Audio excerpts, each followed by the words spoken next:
Jadi masa lalu penuh misteri dan menjadi tantangan kita bersama untuk kita pecahkan. Misalnya ada susunan batu-batu aneh, penuh misteri dan penuh keanehan. Bahkan di sini entah sebab apa ya, batu yang kotak ini dan besar ini menjadi situs religi oleh masyarakat. Buktinya adalah perdupaan yang ada di depan kita itu ya. Ini adalah perdupaan. Jadi kemungkinan ini masih batu memiliki nilai historis, nilai magis, termasuk kemudian nilai tradisi-tradisi masyarakat prasejarah ya, termasuk masyarakat kuno. Selain itu memang pasang surut sejarah dan lika-liku peradaban itu ya, sebelum masuk dan berkembangnya agama Hindu dan Buddha ke Nusantara, masyarakat Nusantara itu penganut animisme, dinamisme, termasuk penganut kabuyutan, kapitayan.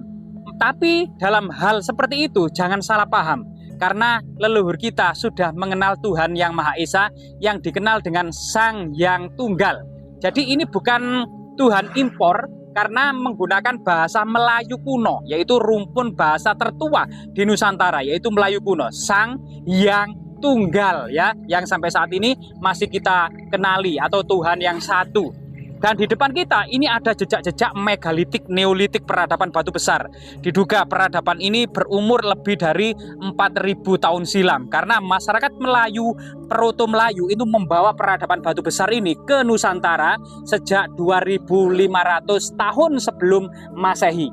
Bukti kalau ini adalah peradaban besar pada masa lalu atau jejak-jejak monumental, disinilah ada batu lumpang ya. Kita bersihkan lumutnya dan air-air yang menggenang yang ada di dalamnya, termasuk sampah-sampah yang ada di dalamnya ya. Ternyata di sini kita mendapati sebuah lumpang batu atau mortar stone. Kemungkinan lumpang batu ini tidak terlalu dalam, juga tidak terlalu besar.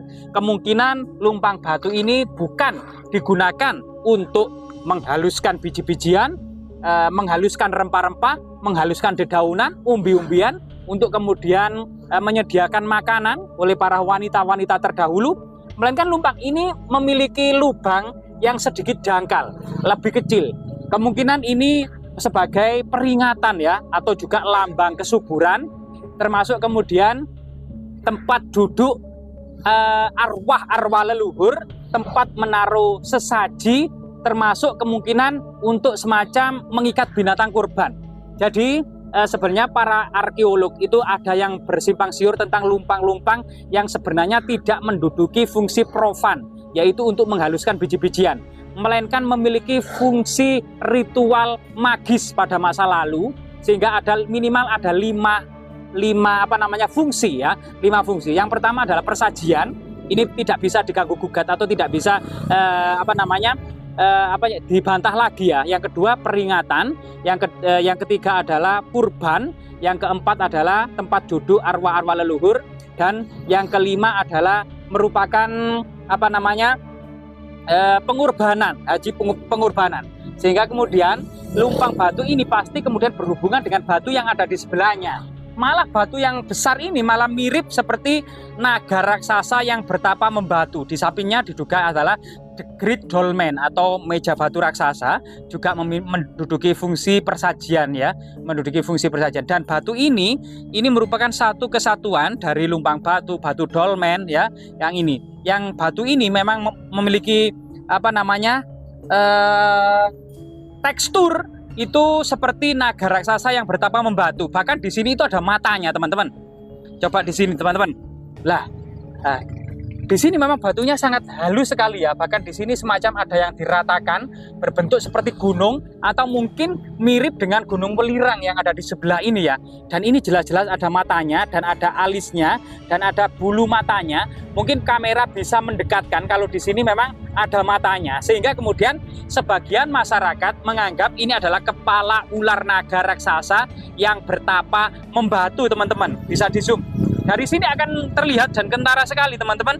Nah, di sini semacam ada kepala dan leher dari ular tersebut gitu ya. Dan ini ada simbol-simbol prasejarah ya. Ada gores-goresan tertentu yang mungkin memiliki makna magis ya, untuk mengasah senjata pada masa lalu, sebelum berburu, sebelum kemudian berperang, atau kemudian untuk ritual-ritual magis tertentu ya. Nah ini. Dan di sini coba kita lihat ya, ini ada batu dolmen yang lebih kecil. Kemungkinan di sini untuk menaruh semacam takiran, persajian pada masa kuno ya. Jadi persajian ini sesuatu yang sangat unik ya, sangat Nusantara banget. Muncul di era prasejarah, yaitu sekitar 2500 sebelum Masehi, era Proto Melayu. Kemudian diteruskan pada masa Deutero Melayu, yaitu kebudayaan Dongson ya. Di situ ditandai dengan kebudayaan Moko, Candra, Saneka, Raka, Pak Corong. Namun kemudian persajian ini terus berlangsung hingga muncul dan berkembangnya peradaban Hindu-Buddha. Persajian masih berlangsung di candi-candi. Bunga-bunga wewangian, perdupaan, kemenyan, pinang, daun sirih, buah-buahan, termasuk nasi, lauk pauk ini disajikan. Yang dianggap kemudian persajian ini kemudian memberikan manfaat kepada leluhur atau kemudian arwah nenek moyang. Sehingga kemudian persajian ini selain kemudian dianggap sebagai menyediakan untuk arwah leluhur, juga diberikan sebagai rasa syukur agar harapan panen yang melimpah. Sehingga batu besar ini tak ubahnya sebagai kemudian batu peringatan, sebagai tanda untuk memulai bercocok tanam, sebagai tanda atau peringatan rasa syukur hendak kemudian memanen dengan harapan hasil yang melimpah ya. Semoga kemudian batu di sini juga ada matanya teman-teman. Nah ini teman-teman, nah ini ternyata batu dolmen ini juga ada matanya. Sehingga kemudian jika memang di Kecamatan Pacet di lereng Gunung Welirang ini peradaban megalitik pernah didata oleh Van Heckeren, ahli peradaban prasejarah terutama di Jawa Timur ya.